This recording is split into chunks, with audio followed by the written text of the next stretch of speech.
तो दोस्तों, जैसा कि बहुत सारे दोस्तों ने कहा कि कल आप लोगों का एग्जाम है, उसके लिए कुछ इंपॉर्टेंट क्वेश्चन अपलोड की जाए।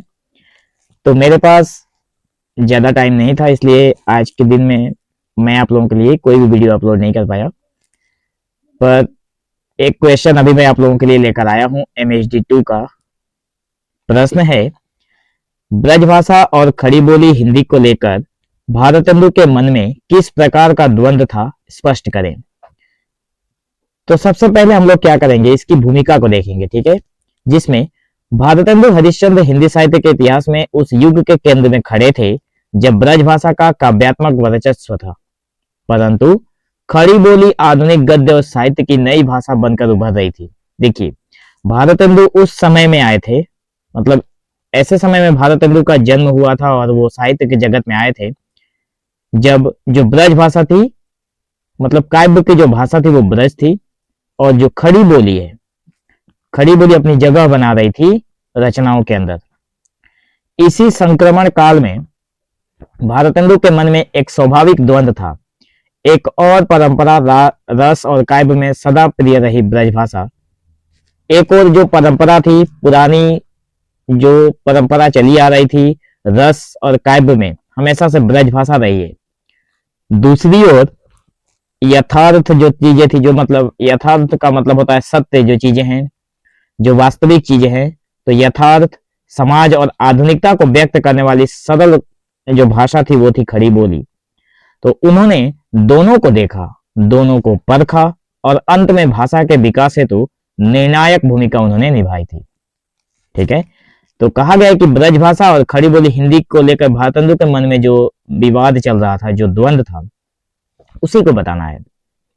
तो आप लोग अपने दिमाग में एक चीज बनाकर रखिए कि जो ब्रज भाषा थी वो पहले की भाषा थी, मतलब पुरानी परंपरा से चली आ रही है, और जो खड़ी बोली थी वो बीच में अपनी जगह बना रही है, जो कि आम जनता की भाषा थी, जिसमें रचनाओं को लिखकर, रचनाएं करके भारतेंदु लोगों को जागृत करना चाहते थे कि लोग थोड़ा सतर्क हो सके।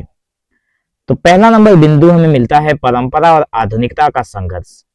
जाहिर सी बात है कि परंपरा मतलब जो पुरानी भाषा चली आ रही है, और आधुनिकता का मतलब हो गया जो खड़ी बोली उभर रही है नई भाषा के तौर पर, दोनों में संघर्ष हुआ।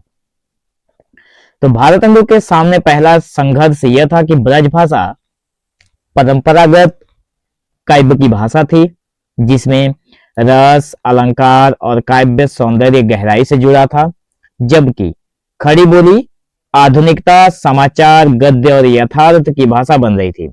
तो दोनों दिशाओं के बीच संतुलन बनाना बड़ा कठिन था। जो रस, अलंकार काव्य की भाषा थी ब्रजभाषा, और बीच में आधुनिकता और समाचार और गद्य की भाषा बन रही थी खड़ी बोली, तो दोनों के बीच में संतुलन बनाना कोई सहज काम नहीं था। दूसरा नंबर है काव्य के लिए ब्रज की प्रियता। देखिए, भारतेंदु स्वयं कवि हृदय के थे। ब्रज भाषा में उन्हें सहज प्रवाह, माधुर्य और लय मिलती थी, इसलिए उन्होंने कई रचनाएं ब्रज भाषा में ही लिखी। ठीक है, क्योंकि काव्यात्मक भावों को व्यक्त करने में ब्रज श्रेष्ठ लगती थी। मतलब जो लय, जो माधुर्य, जो प्रवाह हमें ब्रज भाषा में देखने को मिलता था, वो खड़ी बोली में नहीं था, क्योंकि ब्रज भाषा में सारी चीजों को व्यक्त करने में मतलब एक अलग ही आनंद मिलता था। तो उन्होंने कई रचनाएं ब्रज भाषा में ही लिखी और अपनी काव्यात्मक भावों को भी व्यक्त किया उसी भाषा में। तीसरा नंबर बिंदु है समाज और यथार्थ के लिए खड़ी बोली का चयन। जब बात समाज, राजनीति, समाचार, सुधार, नाटक, पत्रकारिता और मंच की आई, तो भारतेंदु को खड़ी बोली अधिक उपयोगी लगी। देखिए, जब बात साहित्य तक थी तब ब्रज भाषा ठीक ठाक था, लेकिन जब बात राजनीति, समाचार, सुधार, नाटक, इन सब चीजों पर आ गई, तो भारतेंदु ने भी कहा कि नहीं, खड़ी बोली अधिक उपयोगी लग रही है। तो खड़ी बोली सीधे जनमानस तक पहुंचती थी, इसलिए सार्वजनिक जीवन के लिए उन्होंने उसे अपनाया। मतलब खड़ी बोली साधारण लोगों तक पहुंच सकती थी, लोग उसे समझ सकते थे, इसलिए भारतेंदु ने उसे अपना लिया। चौथा नंबर है दो भाषा रूप का समान प्रयोग। भारतेंदु ने एक को छोड़कर दूसरी नहीं अपनाई।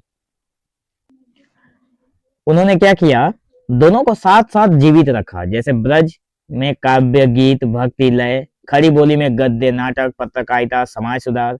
यही द्वंद्व वस्तुतः एक व्यवहारिक समाधान था। उन्होंने क्या किया था, मतलब एक को छोड़कर दूसरा उन्होंने नहीं अपनाया, एक को रहते हुए दूसरे को उन्होंने अपनाया, दोनों को साथ लेकर चले। 5वां नंबर बिंदु है रुचि और प्रचलन के बीच उलझन। देखिए, निजी रुचि से भारतेंदु को ब्रज प्रिय थी, क्योंकि बचपन से ही वही सुनी और सीखी थी। बचपन से ही भारतेंदु ने ब्रजभाषा ही सुनी थी, इसलिए उनकी अपनी अगर रुचि पूछी जाए कि आपको कौन सा भाषा अच्छा लगता है, तो बोलेंगे ब्रजभाषा। परंतु साहित्य के भविष्य और राष्ट्रीय संचार के लिए खड़ी बोली आवश्यक लगती थी। परंतु उन्होंने देखा कि लोगों को जो बातें ज्यादा समझ में आती है वो है खड़ी बोली, तो राष्ट्र तक सारी चीजों को पहुंचाने के लिए उन्होंने खड़ी बोली को अपनाया। इसलिए उनका मन दोनों के बीच अनिश्चितता और द्वंद्व में रहता था। ठीक है। 6वां नंबर है साहित्यिक आंदोलन का नेतृत्व। जब उन्होंने खड़ी बोली को प्रोत्साहित किया तो समाज में विरोध भी हुआ। मतलब साहित्य आंदोलन कब हुआ, देखिए, जब भारतेंदु ने कहा कि मैं खड़ी बोली को आगे बढ़ाना चाहता हूं, तो समाज में इन चीजों को लेकर विरोध भी हुआ। कई विद्वानों ने कहा कि ब्रज छोड़ना सांस्कृतिक हानि है। परंतु भारतेंदु का क्या जवाब था, ये देखिए। तो भारतेंदु ने कहा, भाषा का उद्देश्य जनहित और संप्रेषण है, यह संघर्ष भी उनके अंतर्द्वंद को दर्शाता है। मतलब भारतेंदु ने कहा कि भाषा का एक ही उद्देश्य होना चाहिए, जो कि लोगों तक पहुंचे और लोगों को समझ में आए। तो ये रहा एक और ही अंतर्द्वंद दोनों के बीच का। उसके बाद है 7वां नंबर, जिसमें आत्म स्वीकृति भ्रम। स्वयं भारतेंदु ने एक स्थान पर लिखा, स्वीकार किया है कि हम ब्रज को छोड़ भी नहीं सकते और केवल ब्रज में नए साहित्य की सृष्टि भी नहीं कर सकते। यह कथन स्पष्ट करता है कि वे दोनों भाषाओं को समेटना चाहते थे। भारतेंदु ने साफ साफ कह दिया है कि ना तो वे ब्रज भाषा को छोड़ सकते हैं और न केवल ब्रज भाषा में नई चीजों को वो मतलब सृष्टि कर सकते हैं। इसलिए उनका ये कथन मतलब दोनों भाषाओं को समेटना का काम करता है कि दोनों भाषाओं को लेकर चलना ही बुद्धिमानी है। 8वां नंबर बिंदु है भाषा के विकास की चिंता। उन्हें लगता था कि भारत की राष्ट्रीय और आधुनिक साहित्यिक भाषा वही बनेगी जो विस्तृत संप्रेषण, सरलता और शिक्षा दे सके। देखिए, भारतेंदु को क्या लगता था कि भारत में जो भाषा ज्यादा बोली जाएगी, जिसमें ज्यादातर साहित्य लिखे जाएंगे, जो आधुनिकता को समझेगी, वही मतलब भारत की राष्ट्रीय भाषा के तौर पर निकलेगी, या फिर जो लोगों को या फिर जिसमें लोग ज्यादा से ज्यादा बात करेंगे, सरलता उसी में रहेगी जिसमें सहजता मिलेगी, जो भाषा बोलने में सहज लगे, जिसमें लोग कुछ सीख सके। तो जाहिर सी बात है कि आप लोग देख सकते हैं कि अगर खड़ी बोली लोगों को समझ में आ रही है तो ये सारी चीजें खड़ी बोली में हो सकती हैं। शिक्षा भी खड़ी बोली में दिया जा सकता है। इसलिए वे खड़ी बोली को आगे बढ़ाकर भाषा को सुधारना और संवारना चाहते थे। 9 नंबर का बिंदु है व्याकरण, शब्दावली और शुद्धि का प्रयास। खड़ी बोली में उस समय एक रूपता नहीं थी। भारतेंदु ने इसके व्याकरण, शब्दकोश, रूप शुद्धि, लेखन शैली पर भी ध्यान दिया ताकि वो साहित्य के योग्य बने। यह काम करते करते वो ब्रज की परंपरा और खड़ी बोली की संभावनाओं के बीच उलझते रहे। देखिए, कोई भी चीज जब नई चीजें मतलब नई उभरती है, नई बनती है, तो उसमें बहुत सारी चीजें गड़बड़ होती है। ठीक उसी तरह से जब खड़ी बोली समाज में साहित्य की भाषा बन रही थी तो उसमें भी बहुत सारी चीजों की कमी थी। ग्रामेटिकली जो प्रॉब्लम्स होते हैं, जो रॉन्ग मतलब सारी चीजें रहती है, वो सब कुछ उसमें था। व्याकरणगत अशुद्धियां थी। तो इन सब चीजों को समेटने का काम, उसको सुधारने का काम भारतेंदु ने किया और यही काम करते करते वे उलझते रहे। 10 नंबर के बिंदु में हम लोग देखेंगे कि आखिरी निर्णय उनका था भविष्य खड़ी बोली का। लंबे अनुभव के बाद उन्होंने निष्कर्ष निकाला कि भविष्य की भाषा खड़ी बोली ही हो सकती है, क्योंकि वही राष्ट्र, पत्रकारिता, शिक्षा और आधुनिक साहित्य को आधार दे सकती है। इसी विश्वास ने हिंदी नवजागरण को जन्म दिया था। तो भारतेंदु ने क्या किया, अंतिम फैसला भारतेंदु का वही था कि आगे चलकर ना तो कोई ब्रज भाषा में बोलेगा, ना तो कोई ब्रज भाषा समझ पाएगा, ना ही लोग ब्रज भाषा में बात करेंगे। आगे चलकर लोग खड़ी बोली को ही अपनाने वाले हैं क्योंकि वो सहज है। ठीक है, छोटी सी बात है, जो कॉन्सेप्ट आप लोगों को इजी लगता है उसे आप लोग आसानी से लिख सकते हैं, जो टफ लगता है उसको आप लोग नहीं लिख सकते। ठीक उसी तरह से जो लोगों को ज्यादा चीजें अच्छे से समझ में आती थी वही आगे चलकर अपना रूप बदलने वाली थी, पूरी दुनिया का मतलब पूरे भारत की भाषा बनने वाली थी। इसलिए भारतेंदु ने उसे अपनाया था और उस पर जोर दिया था। उनका विश्वास था कि हिंदी नवजागरण को यही जन्म दे सकता है।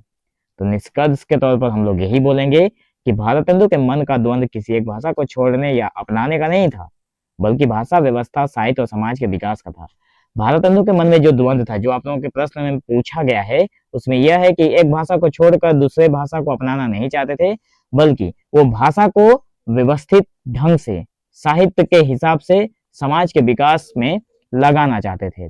ब्रज उनकी भावना और काव्य की भाषा रही, जबकि खड़ी बोली जो थी मतलब ब्रज की जो भाषा थी वो उनकी भावना थी। बचपन से ही सुने थे, पले बढ़े थे उसी भाषा में सारी चीजों को सुनकर, इसलिए वो उनके हृदय की भाषा रही। जबकि जो खड़ी बोली थी वो समाज की सच्चाई को व्यक्त करती थी, समाज को सुधारने में काम आती थी और राष्ट्रीयता को एकता में बदलने में काम आती थी।